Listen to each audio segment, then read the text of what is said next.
millions of people are now exposed to Isaac Rochell. They don't know who I am. They're like, this is just this random football player. But you start to realize, like, people care about football, but like, and like how good you are, but people like the idea of like falling in love with an NFL player or a professional athlete more so than like your stats or your like accolades.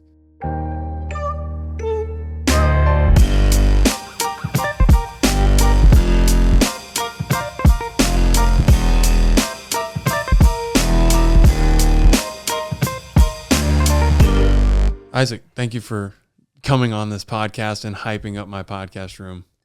You've really made me feel good about myself. It's been inspiring. I guess people that don't know you, first and foremost, from Mcdonough, Georgia. That's a big point. Mcdonough is probably one of the most slept on cities in America. It is. And I was looking it up. Small town. Yeah, I mean, excuse me. I try to tell people, Mcdonough, I grew up in a city with 20,000 people. I grew up on a farm. Like, I had a very different experience than what people assume you would get in Georgia. Like, when I say, oh, I'm from 30 minutes south of Atlanta, they think Atlanta is like, they don't picture Mcdonough. Well, they think big city. They think big city. There's like a type of person that lives, there's like a personality attached with Atlanta that I don't necessarily have. And I'm like, look, boy, I grew up on a farm. Like, I had a different experience. Was your dad a farmer? My dad grew up, so my dad was one of 10 in Arkansas, and he grew up on a farm, like scrounging, like your classic farm. And then like, I feel like he got away from it, had kids, obviously got married. And then like, as we got older, he was kind of like, boy, I'm trying to get back to this farm life. Yeah. So then we were just deep in farm life. Were you like, I don't want to do the farm when I grow up? No.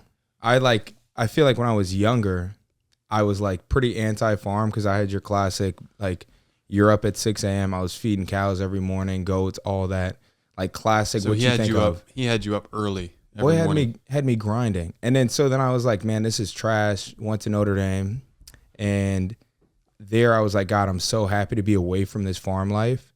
And then as I get older, I'm like, Allie and I are looking for a house. We're gonna start thinking about that. I'm like, shoot, it'd be kind of nice to have some land and have animals because it's in my blood. Let's not get it twisted. So what were you guys growing? It was just animals. We had like a hobby farm. Okay. So like I said, cows, goats, pigs.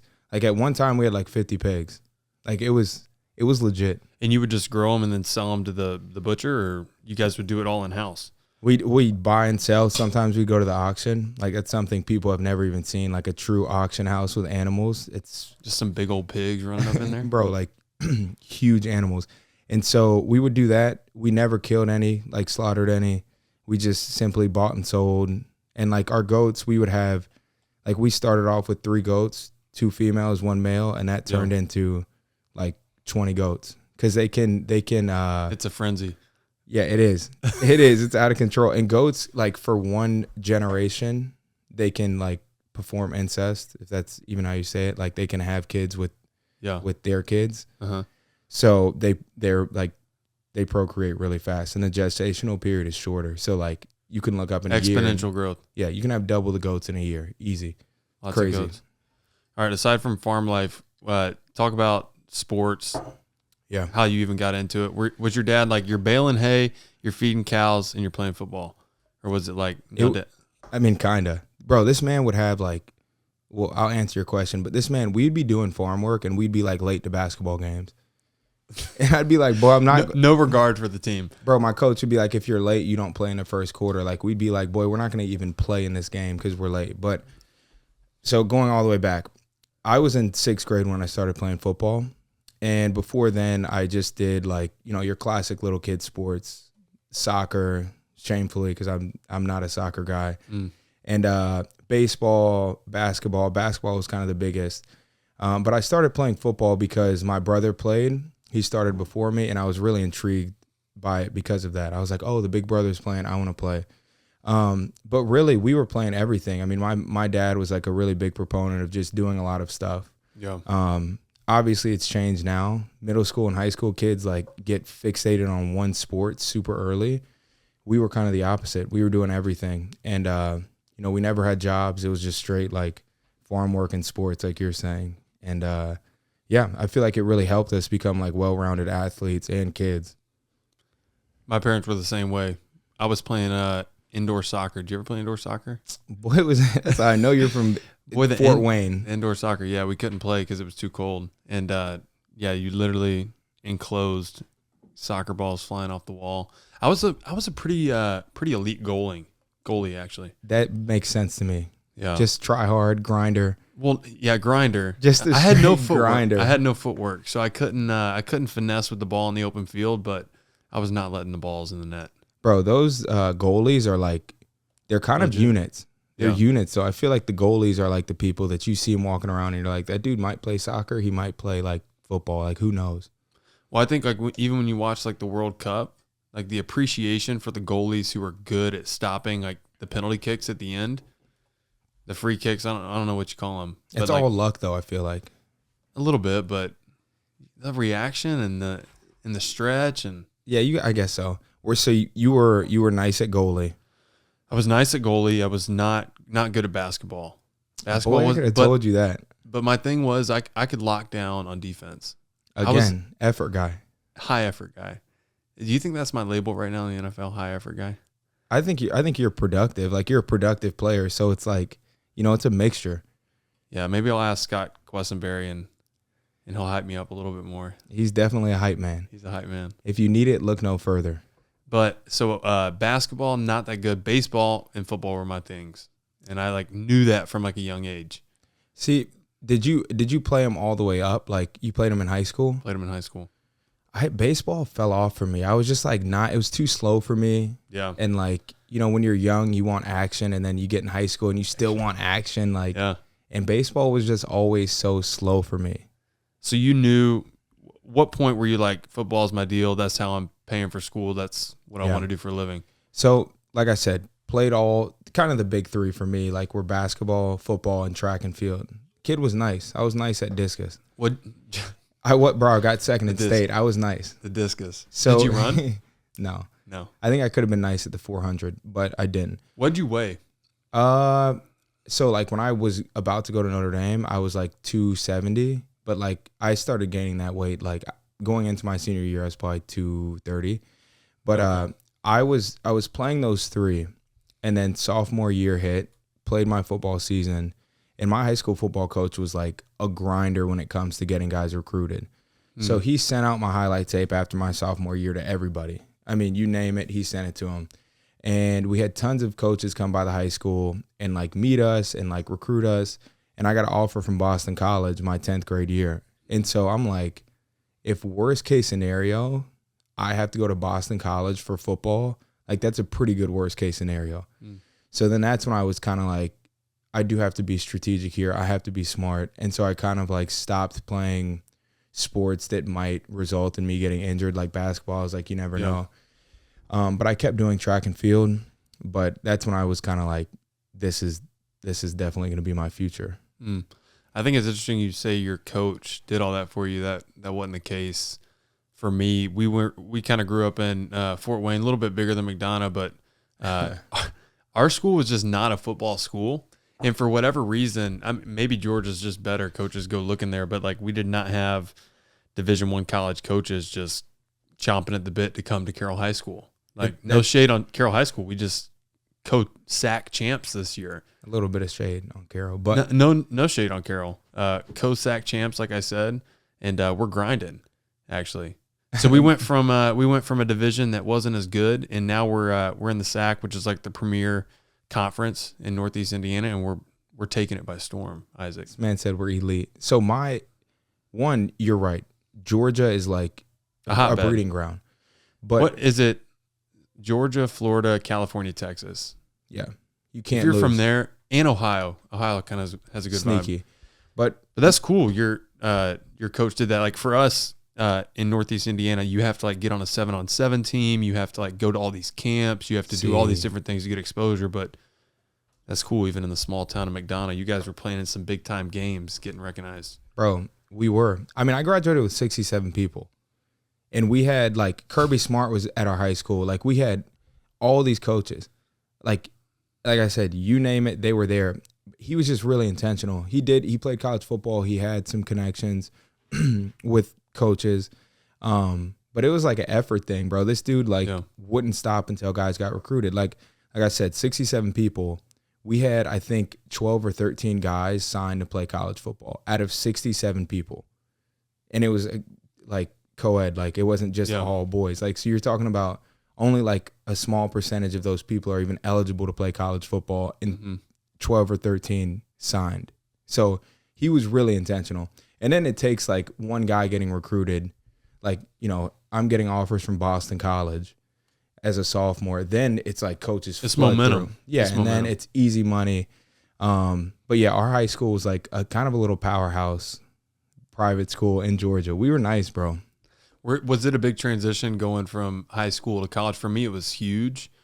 Like I said, I came from a school that was very, very good academically, and like the sports were kind of like coming along when I was going through there. And so in terms of like the technicalities of like understanding defense, like I was drinking out of a water hose when I got to Notre Dame. Boy, had the fire hydrant going. What was it like for you transitioning from high school to college? Yeah, I think it was like not that difficult, but I think I wasn't like you're more of like a analytical, like you're a classroom guy. I'm a try hard study guy. Yeah, that's you. You're the steady guy. Bro, when I got to Notre Dame, I'm not playbook. I'm like, boy, what do I do on this play? That's all I need to know. I wasn't looking at the whole picture. I didn't care about what offenses were doing. So like I didn't see it as there being this huge learning curve because I wasn't deep diving that much into it. I was just kind of like, all right, bet I'm huge. Let's just go out here and do what we did in high school. But I mean, let's go ahead and pause though, because defensive lineman and linebacker, totally different. I'll give you that all day. Let's make that very clear right now. Yeah, defensive line is really like, how am I going to get around this tackle or this guard? Now, NFL, I don't think so. Linebacker's got a way bigger mental workload, but let's not get it twisted. Like, you can't be an elite defensive end or even be in this league at defensive end unless you take it a step deeper. Well, I remember our rookie year, like, it had to have been what is like 12th or 13th season. What was in year 13? Yeah, he was deep in the league, and so he was scrounging for every competitive advantage. But he knew backfield sets, he knew QB under, QB gun, he knew down and distance, all these things that I process as a linebacker. Boy, Mebang was adjusting the stance pre-snap, like getting the edge on these guards.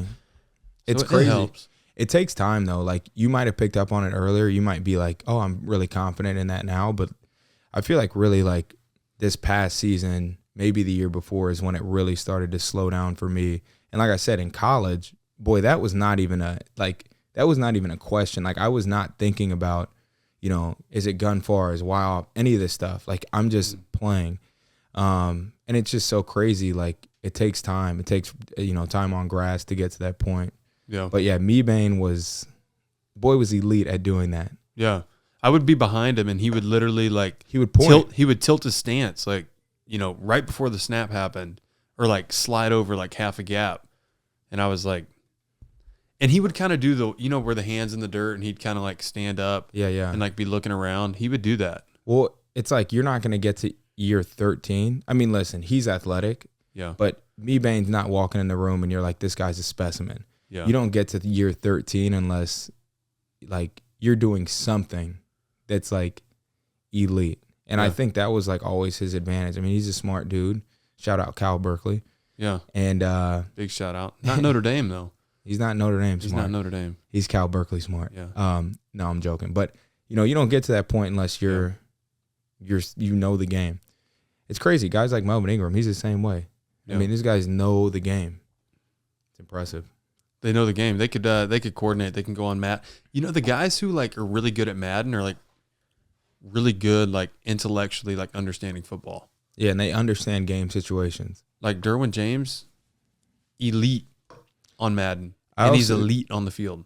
I also think, and this is like a whole nother conversation, I think these elite ball players and athletes are really good at video games because they have like a competitive nature that like makes the game that much more intense. Like it means something. I always think about Joey. He's unreal at video games. And it's like I think when he plays, like his mind doesn't know the difference between competing, playing Fortnite, and competing on the field. Like, I think he takes it that seriously. Yeah. Kind of like it's a gift to be that competitive. It's a blessing and a curse.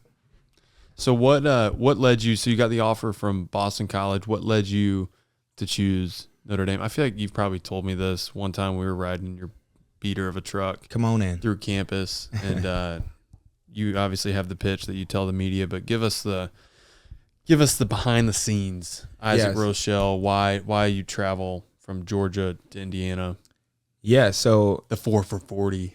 I got it. I understood it. I actually didn't though. I mean, initially, bro, it was like Boston College offered me, and then it was like Clemson, Georgia Tech, Georgia, like Alabama, all these schools. And then randomly, Bob Diaco from Notre Dame walks in my high school, and there's one guy who's from Ohio, Mr. Jagus, was like, it's a pretty big deal that Notre Dame came all the way down here just for you, the defensive coordinator. And that was the first time that I was kind of like, I don't really know what that means, but like, sounds intense. And then I went home and told my mom about Notre Dame. My mom's a school teacher. She's from the Midwest. So she kind of understood how serious it was that Notre Dame was at the high school. And she was like, you're going to visit Notre Dame. She's like, if you hate it, that's fine, but you're going to see it. So sure enough, we got in a beater of a truck and we drove. Had some miles on it. Boy's got 350 right now, but you don't still have it, do you? Yeah. Where do you park it? My dad's got it in Georgia. That boy's going to resurrect soon.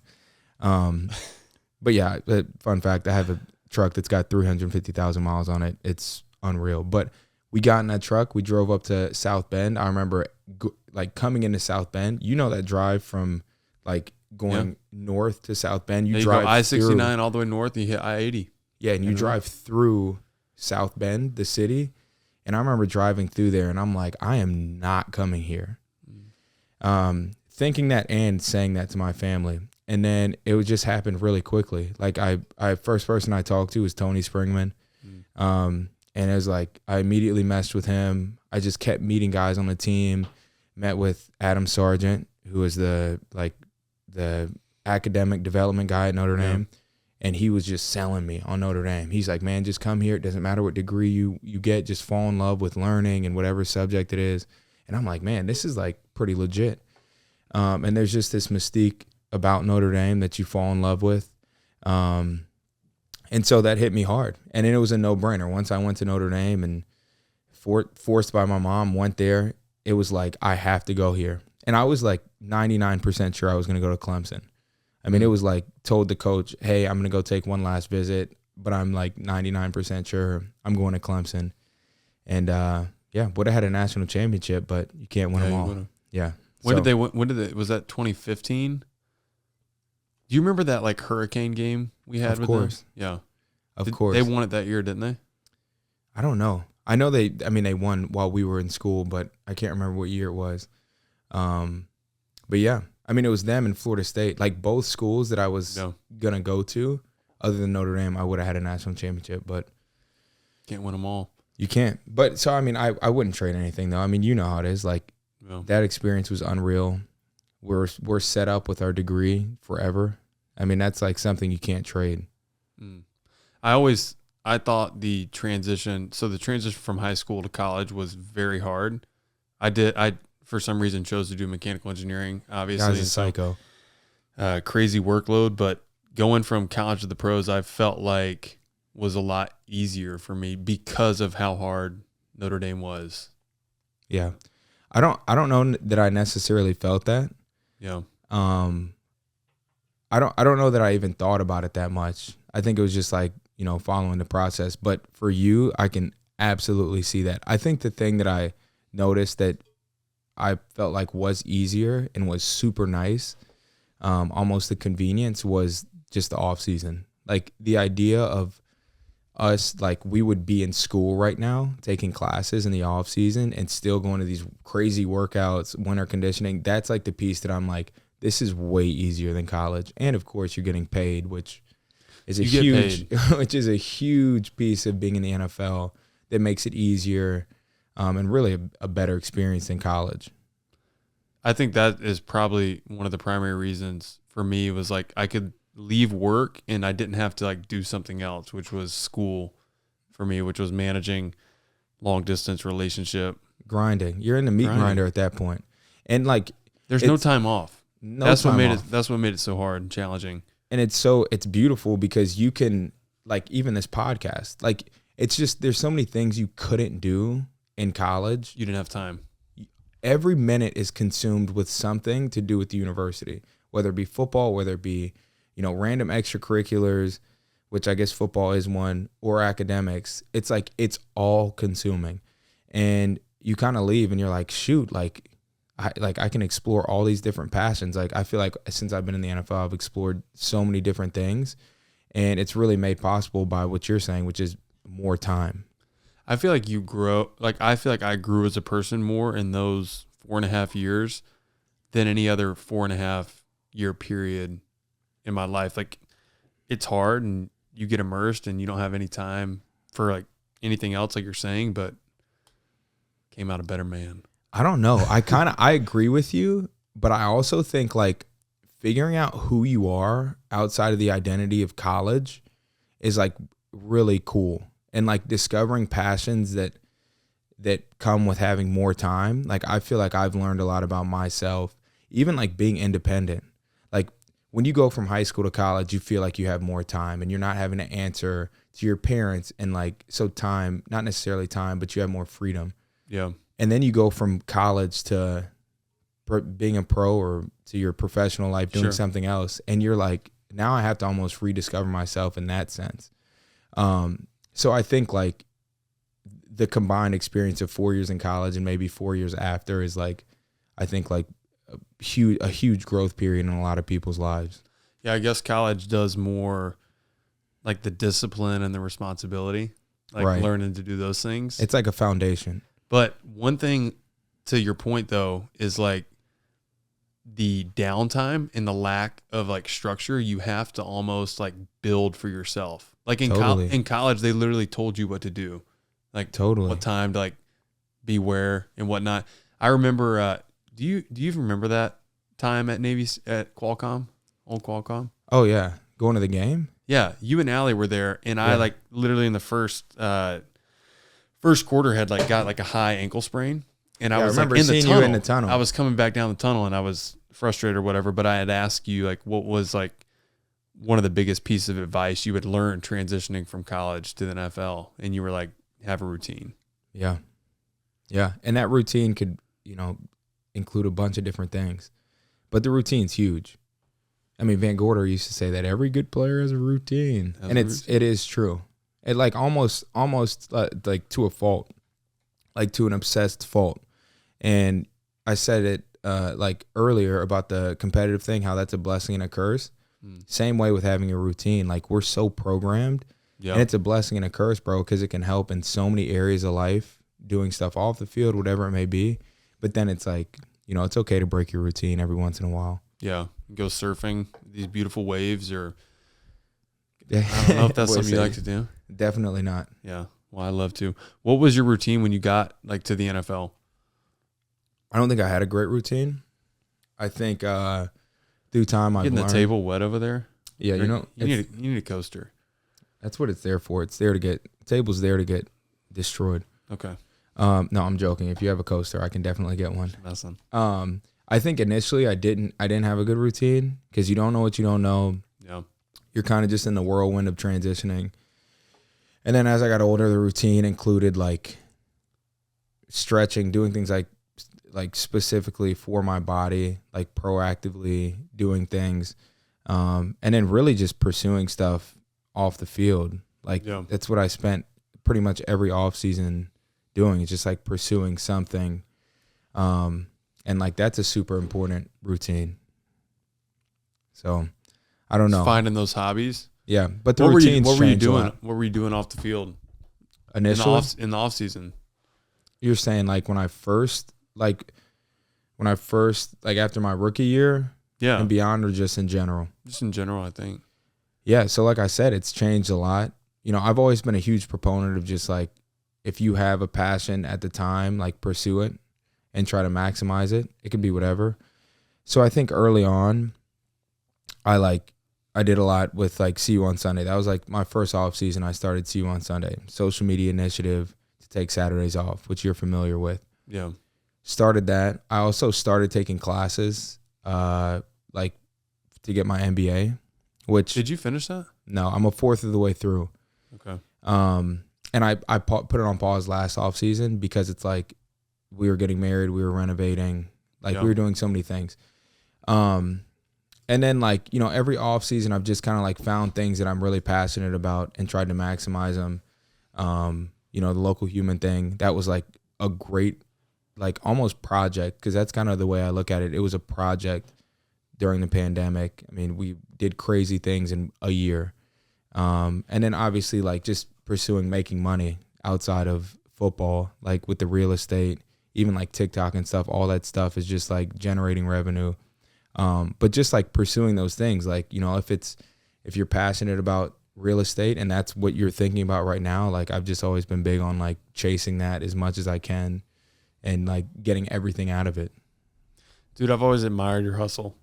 The kid's always hustling. You're always hustling, dude. Bro, I can't stop. I can't, like, again, blessing and a curse. Like it's been really beneficial and lucrative in a lot of ways, just grinding to get stuff done. But then it, you know, at times it's like, this is exhausting. I'm like, do you struggle with like the anxiety of like not feeling like you're doing enough or needing to do more? Yeah, I think every athlete does. I mean, it's just, it's part of the competitive nature. Like, and I don't, like, to give some context to people listening, I have 2 Airbnbs and we have 2 rental properties. Yeah. And like, I can't just do Airbnb and like check the box of having an Airbnb. It's like, how can I like differentiate what we're doing? How can we take it to the next level? So I think like the hustle and that competitive nature can be really good, but then you're always thinking like, how am I competing with other Airbnbs? And that's where I think some of like the feeling of being uneasy or like anxiousness, where that would come from, because you're just always, your mind is always churning. But it's good, bro. I mean, even with sports, like to be thinking like that, it's like big time. That's how you get where we are. I know for me though, like I could go like on Twitter or I could see somebody having success. It's something and be like, well, I should do that too. Yeah. Whether it's like a podcast or they're doing a newsletter or they're investing in a rental property here. It's like, I don't know. I feel like there's that edge inside of me to like, I should do that too. Well, yeah. And it never ends, right? When you think like that, it's like it never ends because so many people are doing so many different things. And so you're always like competing. But I've always, like I said, I've always been a huge proponent of like, what are you passionate about? Like what makes sense for your life or what makes sense for my life? And, you know, like you look at what Allie and I are doing with real estate and with TikTok, it like really makes sense for us. And I think that's what we've done a good job doing, is identifying what makes sense for us. How can we make it like supernatural, be who we are, enjoy doing it, and then maximize that. And I think a lot of guys lose sight of that, and it's hard not to, right? Because we want to make money and we want to be like successful in these different areas. And so it's easy to chase that before like chasing passion. Like I look at Allie, I think she's a really good example. Allie's been YouTubing for like Dude, 10, she's been 10 doing years. it a really long time. 10 years, bro. And she's not like stopped. Bro, when we first started dating, I was like, can you please put the camera down? Like dead serious, was like, boy, stop. But she hasn't changed. Like she's been like, this is what I love. I love making content. And that's just an example of like what we're talking about, like identifying your passion and maximizing it and chasing it versus identifying like, oh, I want to make money off TikTok, so then I'm going to chase TikTok. It's just like simply chasing passion. So she's a really good example though. She's an awesome example because I feel like she didn't take off for a long time. Bro, like nothing. It was literally nothing. It's like an exponential growth curve, like where for 7 or 8 years, like she'd get a little traction and then kind of stay stagnant. And then she's really, really blown up in the past 2 years. Yeah. So again, for people listening, so Allie has like 1.2 million followers on TikTok. She has, I don't know, like 70 on Instagram. And 2 years ago, she had none on TikTok and she had like 2,000 on Instagram. Yeah. So, but yeah, again. But she's built the following like naturally. And one of the guys I talked to when I was like getting into starting like a podcast was like don't think less about numbers and more about impact. And I think when you're like true to yourself with your content, like you were saying, and you just be your authentic self and you do it for the right reasons, the growth will come. Yeah.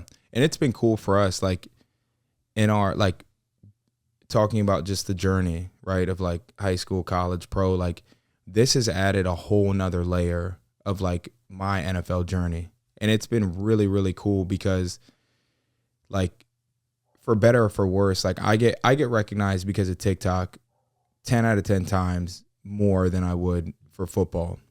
And interesting. Oh, for sure, bro. Like nobody came up to me. I mean, people would come up to me occasionally 2 years ago and be like, "Oh, you're Isaac Rochell, like I've seen you." But like TikTok has totally been game changing. Like I tell people like TikTok has been life changing for us. It's kind of dumb to say because it's a application on your phone, like your calculator. Sure. Same thing. It's an app. Yeah. But it's been life changing. So it's been a really, really cool part of our journey. And it's fun, bro. It's like, it's fun to do. It becomes more of a job as you like get deeper and deeper in it, but it's been really cool for us. Maybe for the listeners that don't know, kind of what's the backstory on how you even started doing that? Because I feel like it's easy to amass that many followers. Like if you're Odell or Justin Herbert or somebody with just a massive following and who gets a lot of media coverage. But for a guy like yourself who started small, like what was that process like? And what were kind of the moments where it kind of took off for you? Yeah. Well, I think you bring up, first off, a good point. It is much harder. I mean, listen, I'm not Khalil Mack, right? Like I'm not Bosa. So before I get into it, again, I think like it took time, but I think initially I was just like, I'm going to full send with this. Like Gary Vee told me, or not me, he didn't tell me personally, but Gary Vee told our agency 2 years ago, get on TikTok. Like just start putting content up. I mean, classic Gary Vee. Mm-hmm. And nobody really did it. Like Badge, he was on the same call that I was on and he didn't do it. But I was like, I'm going to do this. I'm just going to start posting. Obviously, Allie was a huge like contributing factor. So I started doing it 2 years ago. I was posting kind of like random content, like, but I think initially I was kind of like trying to figure out like who I was on TikTok. I was kind of like just doing dumb videos that I thought were funny, but not necessarily true to me. They weren't funny. I agree. But they weren't true to me. And then like, and Allie was kind of growing. She was really good at following trends and doing unique stuff. But I just finally was like, how can I like be me on this app? And I was like, shoot, I'm going to start doing like behind the scenes stuff. I love talking. At this point, I already like had started podcasting. So I was like, I enjoy just talking. And so that's when I did a nighttime routine of an NFL athlete. Very simple. Like, boy, I showed like what I eat. Like I just showed like my iPad, like I watch film, very basic. But people were like, I've never seen this before. This is crazy. And I got like 40,000 followers. Like it was just like overnight 40,000. And then I just kept kind of doing stuff like that. But that was 2 years ago. I mean, I've been like, I put up a couple videos a day. Like boys have been grinding and it's been like a slow growth. Now I'm at like, I think 920. So like almost at 1 million followers. And it's just been like consistently like being me, being natural to myself and like just posting content. But it's crazy, bro, because people don't know what goes on in the NFL and then they fall in love with seeing it. I remember there was one got put on SportsCenter, right? Yeah. Boy, they keep posting it. They just keep recycling it. You were telling me, you're like, dude, it's so easy. You need to do it. And I'm like, I'm not creative, Isaac. I can't do it. But you literally just showed like yourself. I didn't even put my face in it. After the game, like putting your pads in your bag, putting your bag together, walking out, grabbing your meal, getting on the bus, getting on the plane, getting off the plane, and getting in your car. Yeah, like Isaac, you need to push your microphone up. That boy said, come on. There you go. Thanks, Patrick. But, and guys in the NFL watch that and they're like, what's going on? This is like not that intense. But like to the random person, they're like, oh my God, like this is what you guys do. But it has been crazy because, like, again, SportsCenter's got 20 million followers on Instagram. So when they post that, like, you know, not 20 million people are exposed to it, but millions of people are now exposed to Isaac Rochell. They don't know who I am. They're like, this is just this random football player. But you start to realize, like, people care about football, but, like, and, like, how good you are, but people like the idea of, like, falling in love with an NFL player or a professional athlete more so than, like, your stats or your, like, accolades. So people don't care. Like, they don't care that, you know, I'm not getting 15 sacks a season. Nobody cares about that. They just like the idea of loving a football player. And also, like, a lot of NFL guys and professional athletes don't let their guards down. They're like, oh, I need to be like this intense, like whatever. This macho guy. Yeah. So I think just being vulnerable and being natural is, like, huge, and that's what's given me a lot of success. And then also, like, Allie helps a lot. Like, having a wife that's grinding on it too, it makes it like this cool, like, couple thing on TikTok that people fall in love with.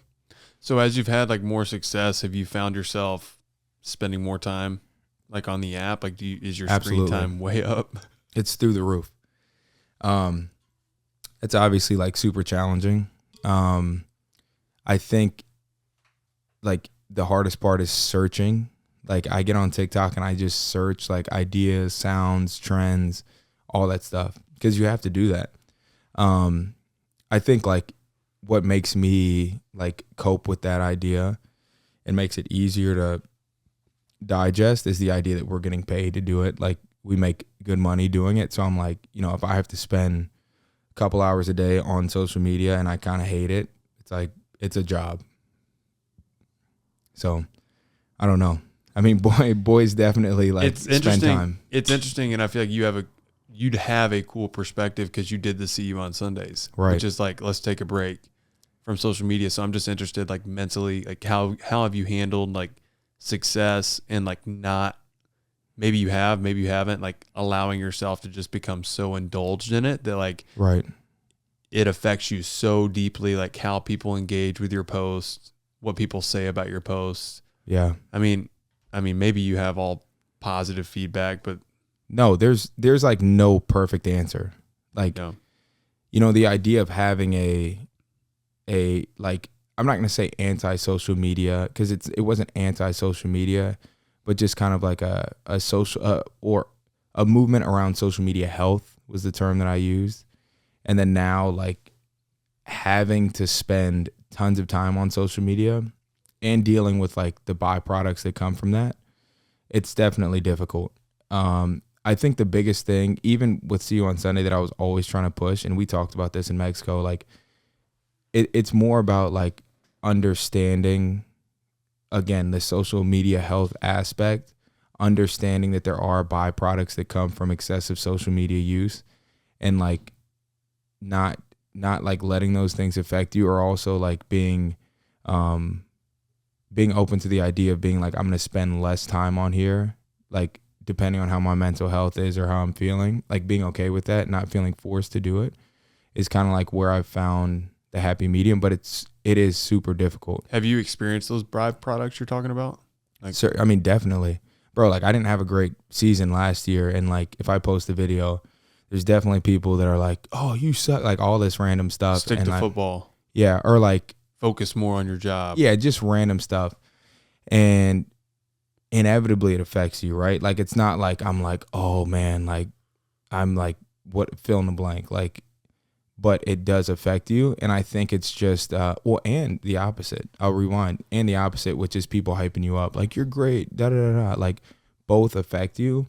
But I think it's just honestly, like, being, like, real with yourself and understanding that it's, like, still social media. It's not real. Like, I don't know. It's difficult though, for sure. It hasn't affected me super negatively, but it's definitely, like, there's something, right? Like, there's some type of emotion that comes with being on there a lot. Hey, did you, I guess, learn anything maybe from the See You on Sunday that you're like, I just think it's so ironic that you had that time in your life where you're like, what made you do it in the first place, the See You on Sunday? Were you like, I got a bad relationship with social media, or was it more like picket fence and signs like people spend too much time, so I'm going to start this deal. I'm interested why. I would think you yourself were experiencing some like mental anxieties, some mental drawbacks from time on those apps. Yeah. Maybe it was you were spending less time with friends. I don't know. But like, what was the initial thought that even made you start it? Yeah, I think first off, it's just purely tons of time being spent on there. Like, what am I doing? At the time that I started, I was living by myself. And so, like, you know, boys could sit on their phone just in the living room for an hour. And, like, would you, like, sit on your phone, like, in bed before you went to bed? Absolutely. Yeah. So I think that was the initial, like, I'm just spending too much time on it. And then it's like, I realized, like, even in the NFL, kind of like what you're saying, with you see people posting about real estate or whatever, and you're like, oh, I need to do more.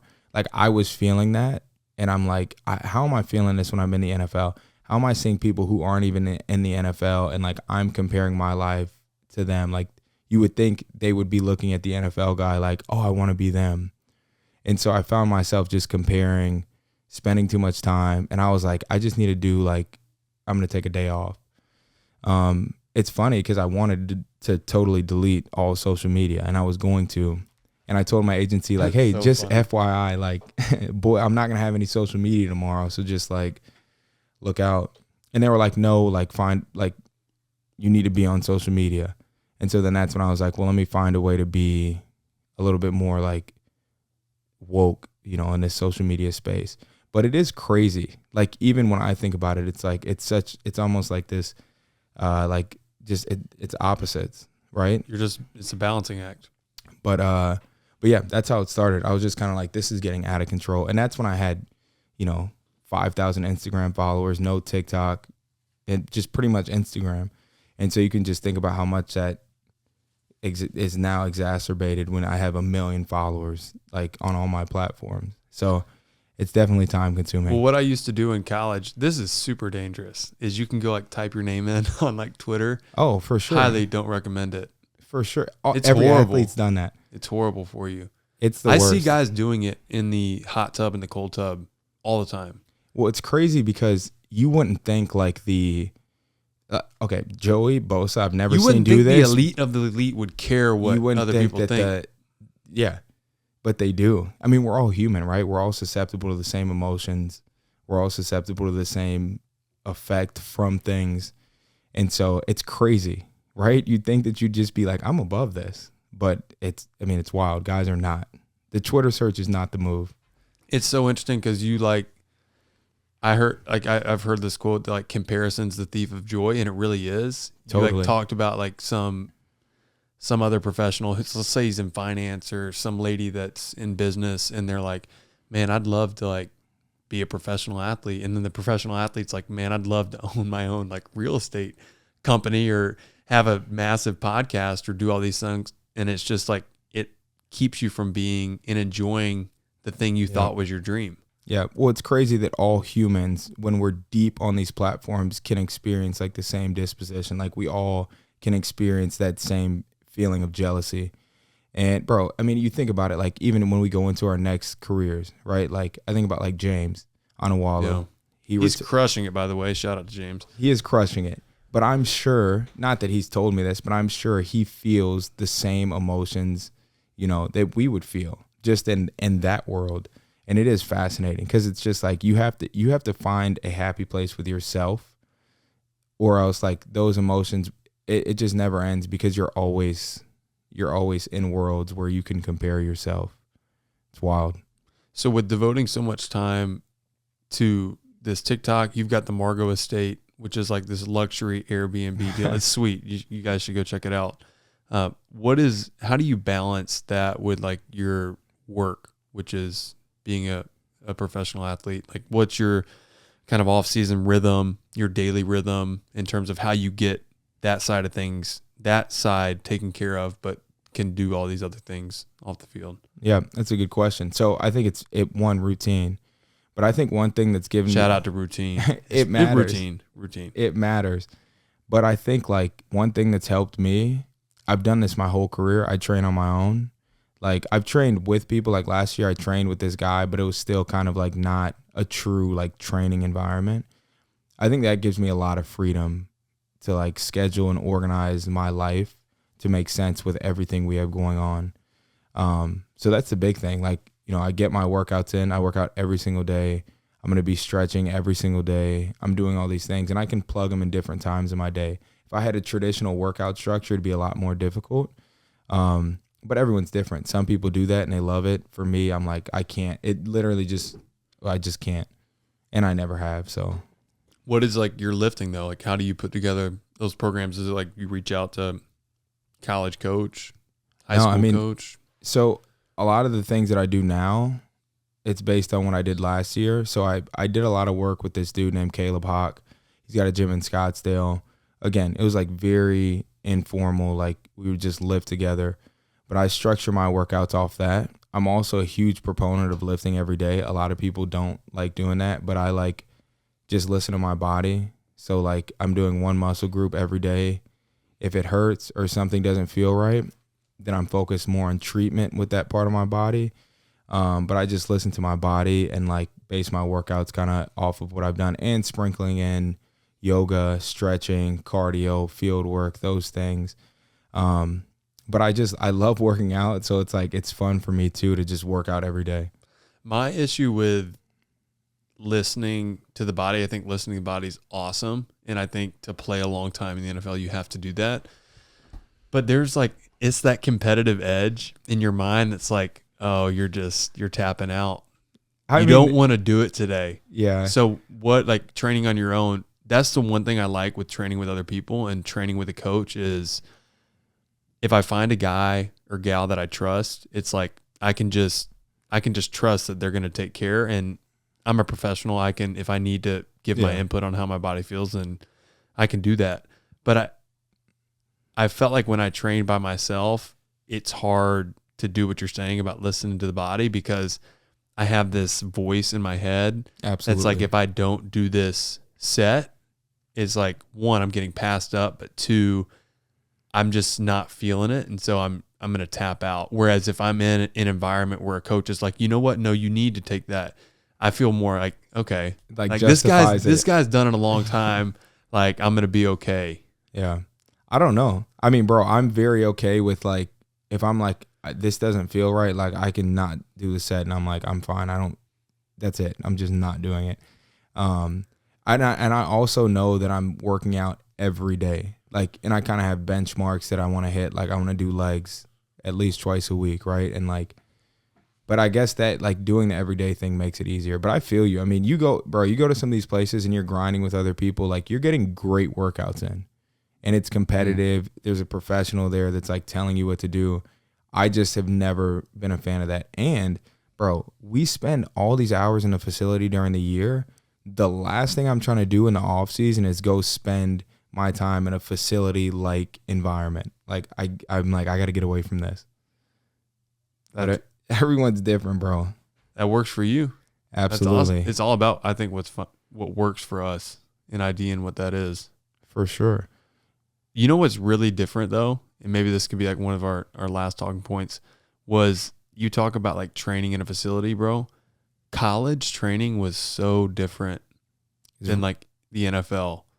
Like college workouts, they are like trying to make you as big and as strong as possible. And I'm going to, while you kind of talk about your college training experience versus the NFL, I'm going to pull up a picture. The TikTok you showed me the other day with your picture in the background. And boy was looking. You were thick. That was my rookie year. Boys were big, but bro, Longo, this man, Coach Longo, I mean, not shout out to Coach Longo, but shout out to Coach Longo. Bro, this man used to, when I was in college, he used to be like, you need to be drinking a beer and eating a pizza every night to gain weight. But college, bro, well, you had Bayless, bro. You had like a different experience than I did. And look at this picture of you. Boys look beefy. Bro, you were thick. You know, I mean, it's crazy. Bro, I was doing keto. I did keto for a year. You were that thick on keto? Yeah, bro, because I was smashing fatty foods. That's another thing, bro, about the training. It's all about what you eat, too. And I struggle with it every day. Boy, I ate pizza last night. But I'm just like, bro, boys were just crushing keto. Just like, So keto didn't even work. You're not even a fan of keto. no, my body fat went up. I was not like in a good place. Like this last season is the first season that I feel like I was like able to like maintain my body fat and drop. Bro, I was 22% body fat going into the 2020 season. And then my lowest body fat last season was like 11.5. And it was just You pure get down eating. there. You could be a linebacker at 11.5. Bro, I don't sleep. You lost like 20 pounds Yeah, I mean, probably like 15. over the like, course of an off season. I was at, the beginning of 2020, I was like 275. And then last season, my lowest was like probably 257. So I felt way better at that weight. But I remember talking to you about it, and I was like, did you not like lose strength? Like, how are you able to like hold it down in there? And you're like, no, like I feel better. My joints feel better. My body feels better. Totally. Everything feels better.